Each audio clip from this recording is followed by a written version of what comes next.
Halo loh, apa kabar? Kembali berjumpa dengan saya, Rusman Arif dari Forum News Network. Seperti biasa, saya ajak Anda langsung bergabung dengan Bung Rocky Gerung. Bung Rocky, akhirnya Pak Jokowi secara tidak langsung ini sudah menyerah ya. Dia tidak bisa mewujudkan mimpinya untuk memindahkan ibu kota ke IKN. Ini dari berbagai pernyataan belakangan ini kita tahulah sinyalnya seperti itu ya. Tapi ini cara ngelesnya itu loh yang bikin banyak orang marah, terutama netizen. Kan dia mengklaim bahwa itu keputusan rakyat Indonesia, bukan ambisi pribadinya begitu. Ya, pada akhirnya Presiden Jokowi harus cari alasan karena dikepung oleh kritik soal IKN dan itu menunjukkan bahwa ada hal yang sebetulnya dari awal dia sembunyikan, yaitu ambisi dia tuh. Nah, sekarang dia mau cari semacam alasan atau pembenaran bahwa itu adalah keputusan rakyat. Tidak, IKN itu adalah ambisi dia sendiri itu. Bahkan Pak Yusuf Kalla sebagai wakil presiden tidak tahu bahwa ada keputusan untuk memindahkan ibu kota. Jadi Jokowi di ujung masa jabatannya bahkan masih mau berbohong tuh. Tetapi dia akan dikejar oleh fakta-fakta bahwa memang IKN akan mangkrak. Apalagi kalau APBN yang 3.600 triliun dari Pak Prabowo itu tidak akan dialirkan ke IKN karena itu akan boros sekali anggaran. Dan diperlukan sebetulnya kejujuran dari Pak Jokowi bahwa itu adalah ambisi yang dia investasikan dan dia tanamkan untuk kepentingan popularitas dia yang sekarang justru terbalik, bahwa orang tidak lagi melihat IKN itu sebagai sumber sebut aja sumber kemewahan atau sumber pameran prestasi Jokowi, tapi dianggap sebagai monumen kegagalan dia tuh.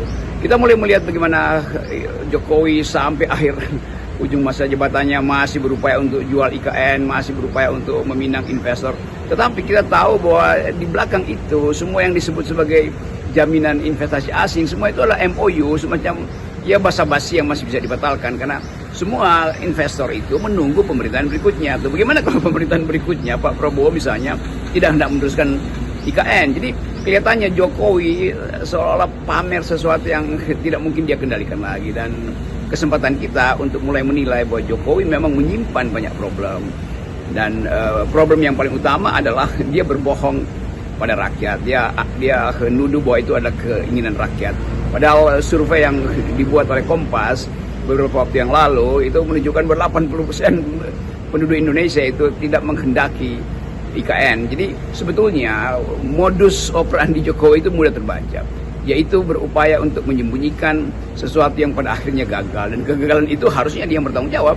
Nah, kesempatan kita untuk menilai Jokowi justru ada di era ketika dia akhirnya mau mulai minta maaf dan mulai mengalihkan persoalan, seolah-olah hal-hal yang dia rancang dengan keliru itu adalah kesepakatan dia dengan rakyat. Itu yang saya maksud dari beberapa waktu yang lalu, bahwa Jokowi melanggar prinsip pacta sunt servanda. Itu perjanjian harusnya dia lakukan tuh. Tetapi dia tidak melakukan perjanjian dengan rakyat. Dia bikin perjanjian dengan masa depan dinastinya tuh. IKN ini kan tadinya dibayangkan oleh Pak Jokowi akan menjadi warisan yang monumental, dan rakyat Indonesia akan mengenangnya bahwa ini suatu di masa lalu ada seorang presiden bernama Jokowi dan kemudian berhasil mewujudkan pemindahan ibu kota ke IKN. Tapi ternyata ini malah akan jadi satu warisan terburuk dari ambisi Jokowi.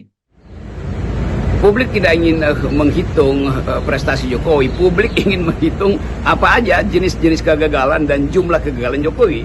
Dan itu yang sudah berkali-kali ditulis di Tempo, diberitakan dalam bentuk versi film, Dirty Hands, segala macam, Dirty Vote. Tetapi Jokowi tetap tidak seperti, bukan sekedar keras kepala, tidak paham bahwa yang dia lakukan itu bertentangan dengan janji dia di awal. Penghematan misalnya tuh, soal-soal yang harusnya dia tumbuhkan sebagai harapan bahwa negeri ini harus diatur berdasarkan prinsip keadilan sosial, bukan berdasarkan prinsip akumulasi itu. Semua hal yang menjadi filosofi ekonomi kita itu dia batalkan. Padahal dia selalu menganggap bahwa dia adalah titisan Bung Karno. Nah, kita tidak mengerti di mana di wilayah ekonomi, di wilayah politik, di wilayah kebudayaan yang bisa menjaminkan kita bahwa Jokowi itu adalah anak ideologis Bung Karno. Nah, kemampuan berbohong ini yang saya anggap sebagai penipuan yang makin lama makin terbuka tuh.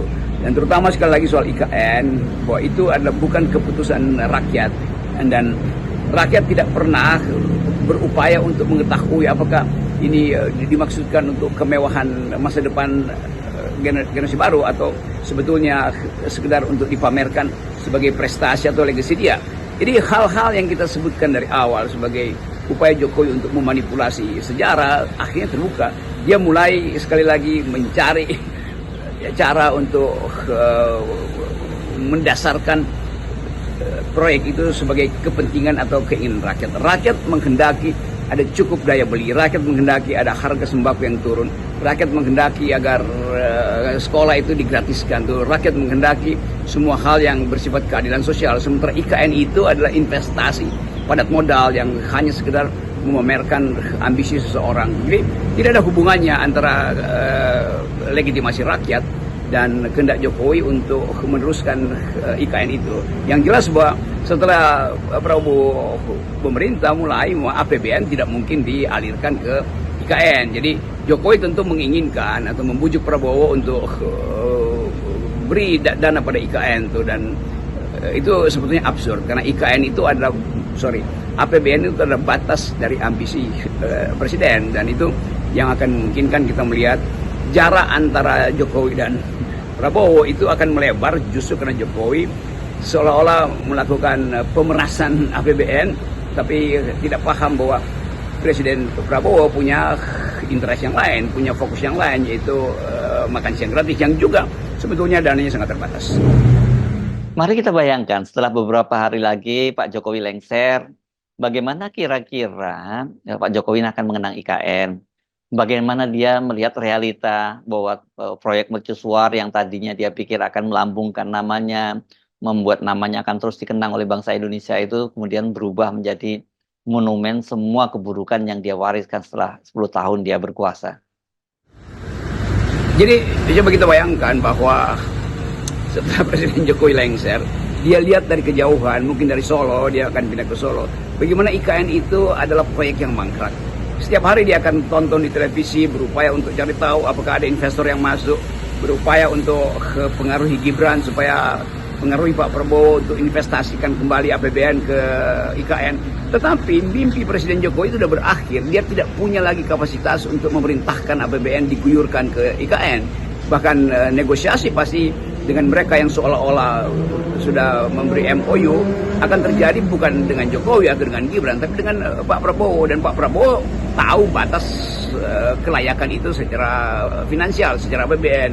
Tentu tim Pak Prabowo sudah lama memutuskan untuk tidak meneruskan IKN itu atau dicicil sampai 50 tahun misalnya. Karena itu jadi alasan untuk kita mengerti bahwa era Prabowo tentu secara ekonomi akan berbeda dengan fokus di era Pak Jokowi, dan Pak Jokowi akan nonton itu dengan ya mungkin kegelisahan tuh, dan tiap hari dia akan buka laptopnya sendiri untuk lihat bahwa IKN udah jadi, ya jadinya di laptop dia sendiri. Nah, saya kira yang penting kita pikirkan bukan Jokowinya ya, Bung Rocky. Sudahlah, Pak Jokowinya pasti nanti akan setelah ini pulang kampung ke Karanganyar gitu, karena rumahnya sudah ada dibangun di sana.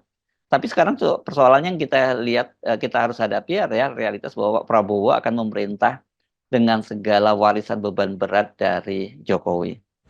Itulah tragika dari Pak Jokowi itu, karena ambisi dia sendiri itu, dan keluarganya juga akan diseret di dalam hal yang sama.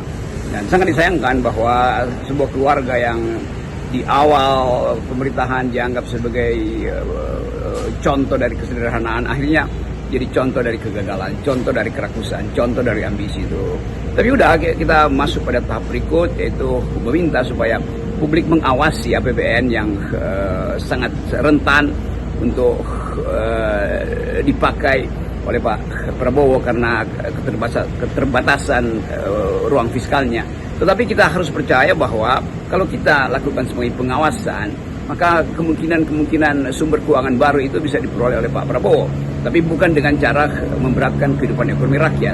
Nah, kita sekali lagi mulai menilai bahwa politik itu sebetulnya adalah upaya untuk mengontrol, bukan upaya untuk memuji-muji itu. Nah, pujaan-pujaan pada Jokowi sekarang ditunggu dalam bentuk negatifnya. Itu orang mulai satu persatu menganggap bahwa Jokowi memang dari awal tidak mampu untuk membaca masa depan Indonesia. Jokowi dari awal memang tidak paham sejarah bangsa ini, bahwa bangsa ini tidak perlu dimuliakan berdasarkan bangunan, tapi berdasarkan kebudayaan, berdasarkan kemajemukan, berdasarkan kemampuan kita untuk memperlihatkan pada dunia bahwa kita bisa jadi paru-paru dunia. Jadi hal-hal yang sebetulnya konseptual, yang harusnya dari awal diucapkan oleh Jokowi, dia tidak peduli itu. Padahal masyarakat sipil, kalangan akademisi sudah memberitahu bahwa IKN itu adalah perusakan lingkungan. Nah, sekarang yang rusak bukan sekedar lingkungan di Kalimantan, tapi juga reputasi Jokowi sendiri. Salam akal sehat. Salam akal sehat.